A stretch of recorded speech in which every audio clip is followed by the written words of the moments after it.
concours et qui travaille surtout pour le bien des autres. Et c'est maintenant le moment de vous écouter, d'écouter vos paroles pour nous aider à regarder plus haut et plus loin.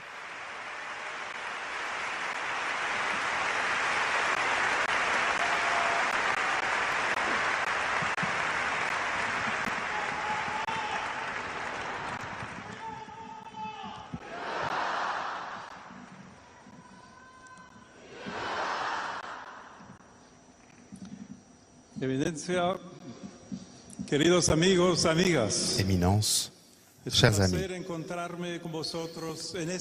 c'est un plaisir de me retrouver parmi vous dans ce lieu, un espace qui n'accueille pas seulement des activités sportives, artistiques et culturelles, mais aussi les émotions profondes de l'être humain, la joie, l'admiration, l'enthousiasme et l'espoir, comme aussi la tristesse et la frustration. Dans ce magnifique pays, il est impossible de ne pas admirer cette empreinte de créativité qui traverse son histoire et façonne son identité. Une beauté visible dans ses villes, ses rues, ses monuments, ses places, ses jardins, ses universités, ses églises, sa musique, sa peinture, sa danse et sa gastronomie.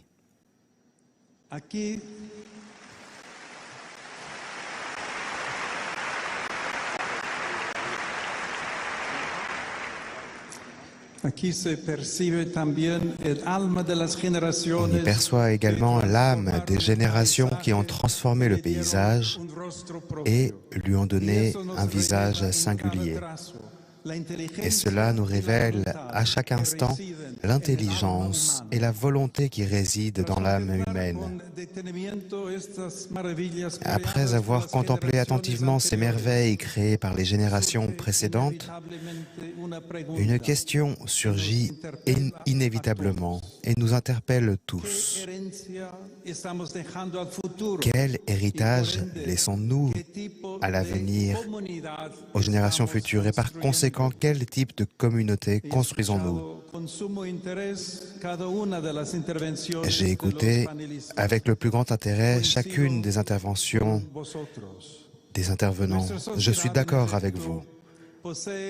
En effet, notre société possède une capacité extraordinaire à produire, innover et communiquer. Cependant, il semble que nous ayons encore besoin d'apprendre à préserver l'essence de ce qu'elle crée. Autrement, nous risquons de devenir des experts en médias et efficaces dans la production, mais incertains quant au pourquoi, pour quelles raisons, avec qui et pour qui produit-on. Dans ce contexte,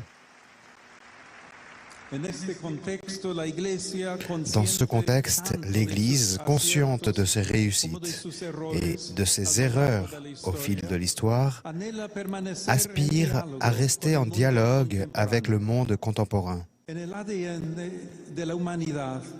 Dans l'ADN de l'humanité se trouve ancré le désir du bien, de la beauté et de la vérité. Et c'est à partir de cette aspiration profondément humaine et de notre expérience séculaire que l'Église propose des chemins vers une vie digne et le bien commun. À ce propos, Saint Paul VI affirma devant les Nations Unies que, quelle que soit l'opinion que l'on ait du pontife romain, sa mission est bien connue. En tant qu'experte en humanité, l'Église ne se désintéresse de rien de ce qui est véritablement humain.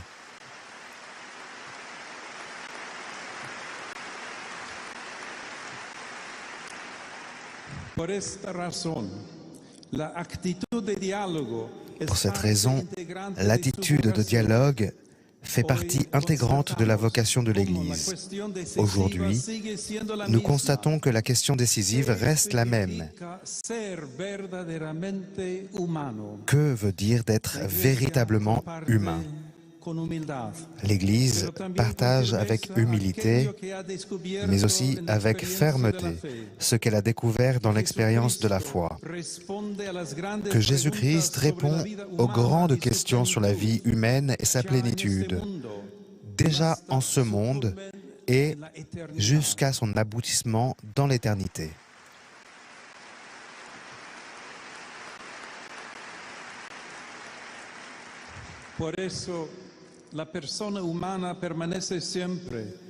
C'est pourquoi la personne humaine reste toujours la route de l'Église et le cœur de tout cheminement authentique vers le développement humain intégral. Elle ne peut donc pas se désintéresser de la culture, car c'est à travers elle que l'homme, en tant qu'homme, est davantage et qui ne saurait être ignoré. Pour répondre à ces questions, il faut un dialogue social que l'on peut comparer à l'art de tisser des réseaux qui impliquent rencontre, écoute, dialogue et respect. Dans les différents secteurs de l'activité humaine, nous devons prendre soin du langage utilisé, écrit, oral, et dans l'environnement numérique, également le langage des images, car la communication n'est jamais neutre.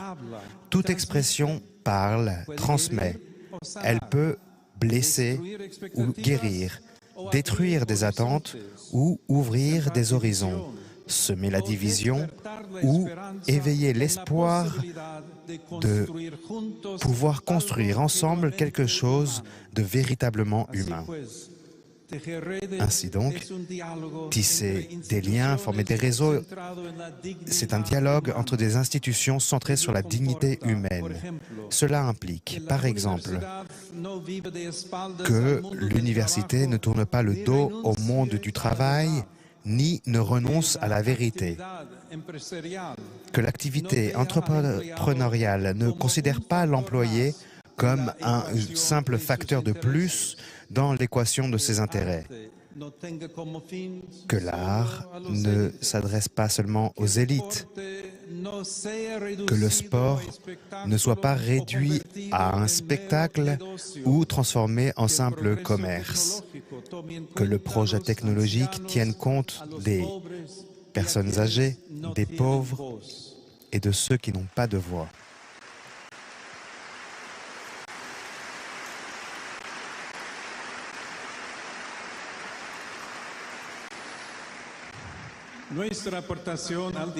Notre contribution au dialogue, à partir d'une vision chrétienne de la vie, part du constat que le Créateur a tissé l'être humain avec des fils d'amour, car il a été créé à l'image et à la ressemblance de Dieu, qui est amour. C'est là que réside le fondement de la dignité humaine inaliénable, dont le respect absolu est la base du dialogue. Deuxièmement, tisser des liens signifie créer ensemble. La foi, affirmait le pape Benoît XVI, est amour. Et c'est pourquoi elle crée de la poésie et crée de la musique. La foi est joie. C'est pourquoi elle crée de la beauté. Nous avons tous fait l'expérience de quelque chose de beau qui nous a transformés intérieurement. Une chanson, un poème, une église silencieuse, une voix, un regard, voire même un match de basketball vécu entre amis.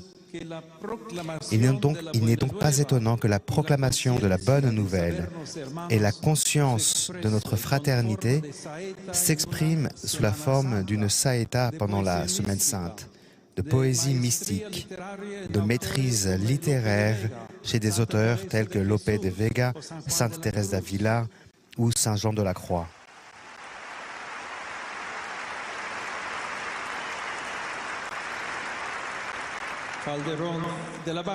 ou chez Calderón de la Barca, ou dans la prose sereine de saint Thomas d'Aquin, dont nous avons hérité les beaux hymnes du Corpus Christi que nous célébrons aujourd'hui. Tout cela montre le lien entre le matériel et le spirituel qui constitue notre existence. Tisser des liens signifie, en troisième lieu, servir de manière désintéressée. Un regard objectif révèle que des hommes et des femmes animés par la foi ont construit des hôpitaux et des écoles, ont donné naissance à des initiatives solidaires et ont parlé un langage redonnant leur dignité aux personnes. C'est pourquoi il convient de se demander en toute honnêteté si le monde, et en particulier l'Europe, aurait forgé son identité sans l'empreinte spirituelle qui a imprégné son histoire. Il ne s'agit pas d'une provocation, mais d'une invitation à réfléchir à la question de savoir si l'éternité, qui a fait irruption dans le temps et l'espace par l'incarnation de Jésus-Christ, peut se réconcilier à nouveau avec le quotidien.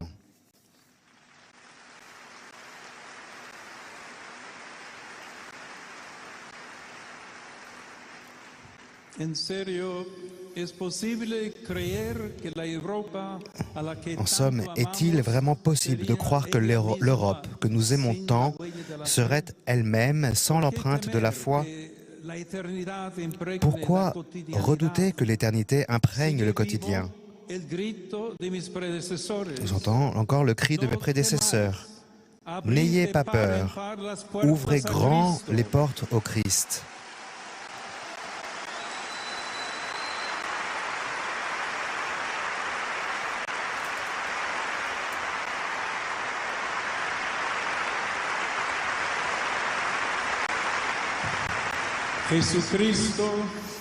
Jésus-Christ ne nous enlève rien et nous donne tout.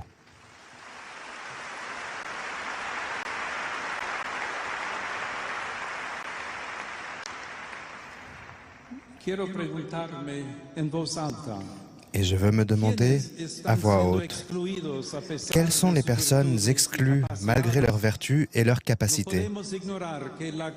Nous ne pouvons ignorer que la condition des pauvres est un cri qui dans l'histoire de l'humanité interpelle constamment notre vie, nos sociétés, les systèmes politiques et économiques et l'Église.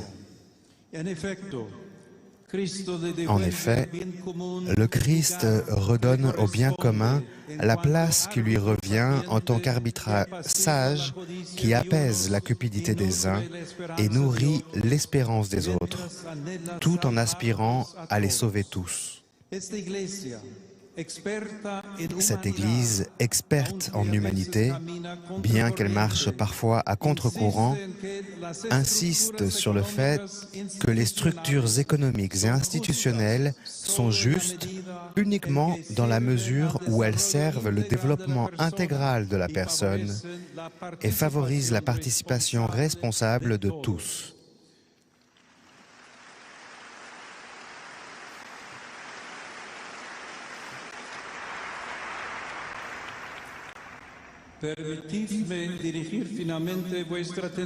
Permettez-moi enfin d'attirer votre attention sur un monde qui, comme vous le savez, ne m'est pas étranger, celui du sport.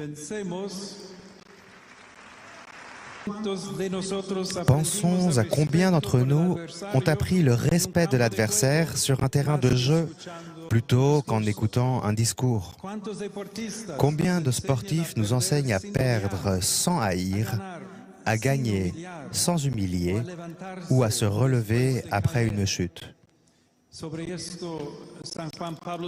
À ce sujet, Saint Jean-Paul II, en tant que sportif et que pasteur, a déclaré « En ces temps où malheureusement différentes formes de violence et donc de haine tendent néfastement à lacérer le tissu de la solidarité sociale, vous, Les sportifs, contribuez pour votre part à donner un témoignage lumineux de cohésion, de paix, d'union, en somme, de savoir vivre ensemble. Ces mots sont plus actuels et opportuns aujourd'hui qu'au moment où ils ont été prononcés pour la première fois.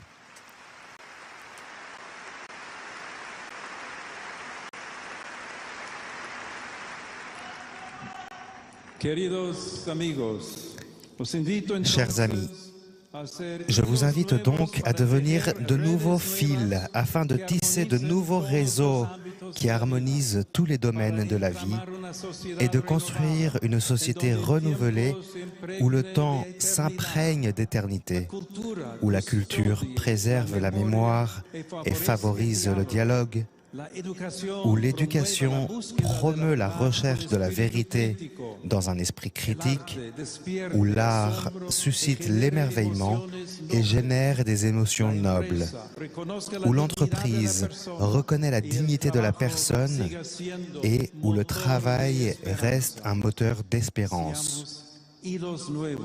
Soyons de nouveaux fils, de nouveaux liens en suivant le conseil de Saint Paul. Soyez joyeux avec ceux qui sont dans la joie, pleurez avec ceux qui pleurent. Soyez bien en accord les uns avec les autres. N'ayez pas le goût des grandeurs, mais laissez-vous attirer par ce qui est humble. Ne vous fiez pas à votre propre jugement. Ne rendez à personne le mal pour le mal. Appliquez-vous à bien agir aux yeux de tous les hommes. Autant que possible, pour ce qui dépend de vous, vivez en paix avec tous les hommes. Car c'est de tout cela que dépend le fait que notre magnifique humanité continue de resplendir dans l'avenir. Merci beaucoup.